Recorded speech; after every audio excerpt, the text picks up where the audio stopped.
আজকে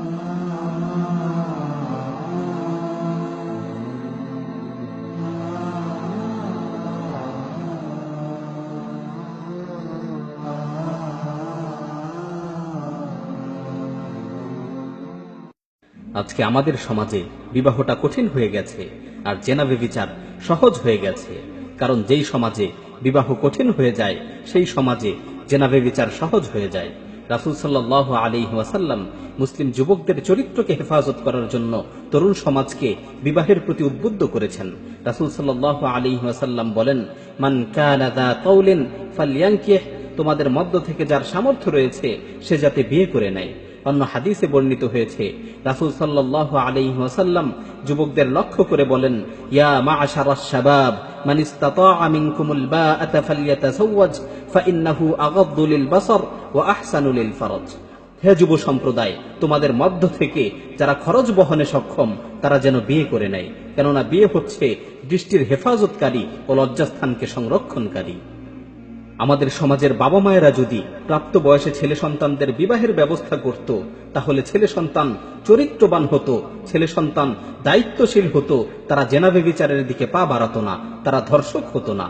কিন্তু আজকে প্রাপ্ত বয়সে যুবকদের বিবাহের ব্যবস্থা না করার কারণে যুবকদের চরিত্র নষ্ট হচ্ছে, সমাজটা আস্তে আস্তে ধর্ষকের সমাজে পরিণত হচ্ছে। ইসলাম বিবাহের পথকে সবসময় সহজ রেখেছে, যাতে করে মানুষ স্বল্প খরচে বিয়ে করতে পারে।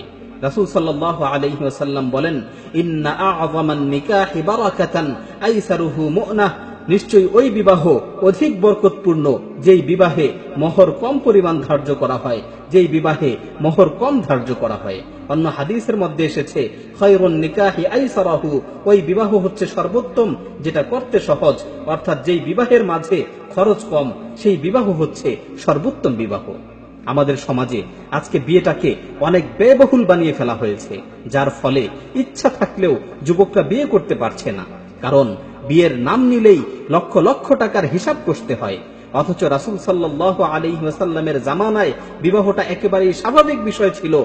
শুধুমাত্র একটি লোহার আংটি মোহরানা দিয়ে সাহাবায়ে কেরাম রাদিয়াল্লাহু আনহুম বিয়ে করেছেন। এমনও হয়েছে যে রাসূল সাল্লাল্লাহু আলাইহি ওয়াসাল্লাম সাহাবীদের মাঝে বিদ্যমান থাকা অবস্থায় সাহাবায়ে কেরাম বিয়ে করেছেন, অথচ রাসূল সাল্লাল্লাহু আলাইহি ওয়াসাল্লামকে জানাননি, রাসূল সাল্লাল্লাহু আলাইহি ওয়াসাল্লামকে দাওয়াত দেননি। ইসলামে বিয়েটা অনেক স্বাভাবিক বিষয়। ডাকঢোল পিটিয়ে লক্ষ লক্ষ টাকা খরচ করে বিয়ে করার কোনো প্রথা ইসলামে নেই।